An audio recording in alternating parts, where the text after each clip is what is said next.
Mon métier consiste à accueillir les gens sur la déchetterie, les aider au tri, les aider éventuellement à décharger quand c'est des personnes âgées. Ça consiste à gérer l'envoi d'ébènes quand elles sont pleines, les faire vider pour que je puisse travailler le lendemain matin par exemple. Il y a des facturations qui sont faites, donc ça c'est moi qui le fais. Et les inciter au tri un maximum et puis rendre la place propre comme ils l'ont trouvé en arrivant. Mon activité principale, moi, c'est vrai que c'est l'accueil, mais bon, le relationnel avec les gens est très important parce que les gens, quand ils arrivent sur la déchetterie, sont un peu perdus. Je me gère toute seule à peu près et j'aime bien ça. Et j'aime bien être à l'air, être dehors. J'aime bien l'idée de donner une planète un peu propre à ma petite fille, par exemple. Et puis voilà, c'est...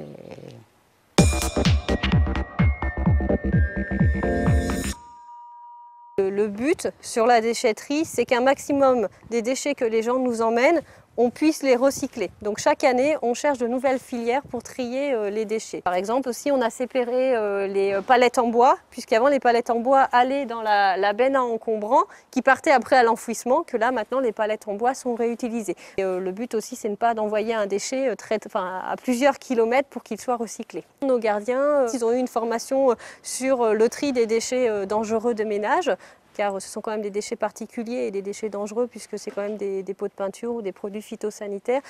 Alors pour les produits chimiques, on a le local DMS, ce qu'on appelle déchets ménagers spéciaux. Et chaque déchet ménager a un bac spécifique ou étranger. Et puis tout est trié là-bas. Il y a les emballages souillés, la peinture, les emballages vides, voilà, les aérosols, tout est trié là-bas.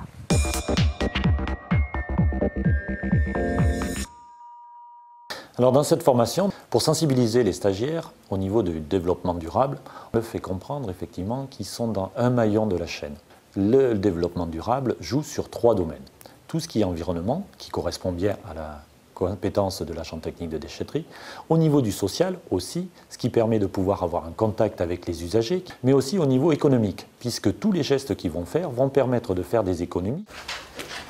Bonjour madame. Où est-ce que je peux mettre ça? Je peux vous renseigner? Tout ce qui peut être au niveau du social, on s'aperçoit que la communication qu'il y a avec l'usager lui permet d'abord de connaître la dangerosité du produit, de connaître son rôle quand il apporte les déchets en déchetterie, ce qui permet de pouvoir comprendre dans l'éco-citoyenneté qu'il a un rôle aussi bien en tant qu'apporteur de déchets que l'agent technique qui lui est là en tant que collecteur. Il est vrai que beaucoup de personnes qui viennent en déchetterie ont une méconnaissance de tous ces gestes derrière. Et l'ATD est là pour effectivement leur expliquer qu'ils sont vraiment un maillon de la chaîne de l'écologie. Je vous remercie monsieur, bonne journée. Pas de quoi, au revoir. Être acteur du développement durable pour un agent, une agente technique de déchetterie, c'est, pour la dimension environnementale, respecter les procédures de tri, de stockage et de nettoyage éventuels lors de la manipulation des déchets dangereux. C'est conseiller les usagers sur le tri et leur proposer des solutions pertinentes en cas de refus de leurs apports.